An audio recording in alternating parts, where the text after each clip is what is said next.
జనసేన అభ్యర్థులు జోరుగా ప్రచారం కొనసాగిస్తున్నారు. దాంతోపాటు ఈరోజు జనసేన అధినేత పవన్ కళ్యాణ్ తూర్పుగోదావరి జిల్లాలో పర్యటన ఆ నాయకుల్లో మరింత ఉత్సాహాన్ని నింపింది. ప్రస్తుతం మనతో కొంతమంది వీర మహిళలు ఉన్నారు, వాళ్ళని తెలుసుకునే ప్రయత్నం చేద్దాం. మేడం చెప్పండి, పవన్ కళ్యాణ్ పర్యటన మీ జిల్లాలో ఎలా జరగబోతుంది, తర్వాత మీ ఉద్దేశాలు?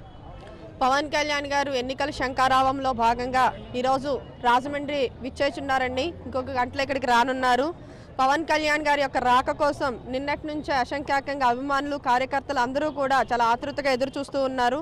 ఇంతకుముందు ప్రజా పోరాట యాత్రలో భాగంగా పవన్ కళ్యాణ్ గారు వచ్చినప్పుడు ప్రజల్లో విశేషమైనటువంటి స్పందన వచ్చింది.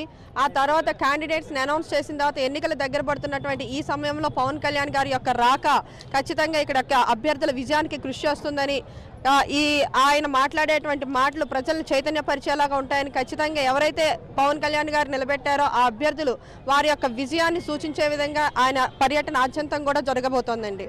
తూర్పుగోదావరి జిల్లాలో ఉన్నటువంటి ఎమ్మెల్యేలు కానీ ఎంపీలు కానీ వచ్చేటువంటి విజయకేతనం ఎగరవేస్తారు ఖచ్చితంగా. ఇక్కడ ఉన్నటువంటి విజయకేతనం ఇటు గుంటూరు జిల్లా నుంచి అటు శ్రీకాకుళం వరకు ఇక్కడ విజయకేతనం ఎగరవేసింది. అక్కడి నుంచి ఇక్కడికి కూడా గట్టిగానే ఉంటుంది. ఈ విజయం అక్కడి నుంచి ఇక్కడికి, ఇక్కడి నుంచి అక్కడికి తాకుతుంది ఖచ్చితంగా. తూర్పుగోదావరి జిల్లా, పశ్చిమ గోదావరి జిల్లాలో తథ్యం జనసేనకి.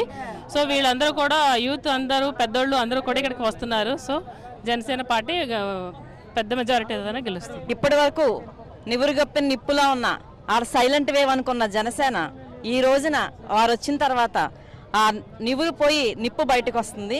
తప్పకుండా తెలుగుదేశం పార్టీ అధికార పార్టీకి ప్రత్యామ్నాయంగా జనసేన ఎదుర్కోబోతుంది.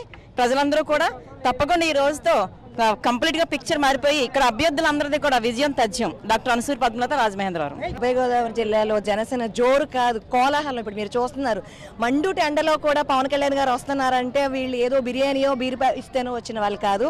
100% పవన్ కళ్యాణ్ గారి నాయకత్వం మీద, ఆయన మీద నమ్మకంతో ఈ రోజు ఇంత జనం వచ్చారు. ఖచ్చితంగా ఉభయ గోదావరి జిల్లాలో పవన్ కళ్యాణ్ పర్యటన అయిన తర్వాత ఖచ్చితంగా ఎవరైతే అభ్యర్థులు ఉన్నారో ప్రతి అభ్యర్థి కూడా గెలిచే అవకాశం కనిపిస్తుంది. ఈ రోజు తెలుగుదేశం గుండెల్లో కూడా రైలు పరిగెడుతున్నాయి. ఏంటి ఈ సభకి ఎంతమంది వస్తున్నారని చూడండి. ఖచ్చితంగా కూడా మా విజయం తథ్యం. పవన్ కళ్యాణ్ గారు సీఎం పక్కా జరుగుతుంది. జై Jagan. Hello, this is your Nandu. Please do subscribe to New Waves Media.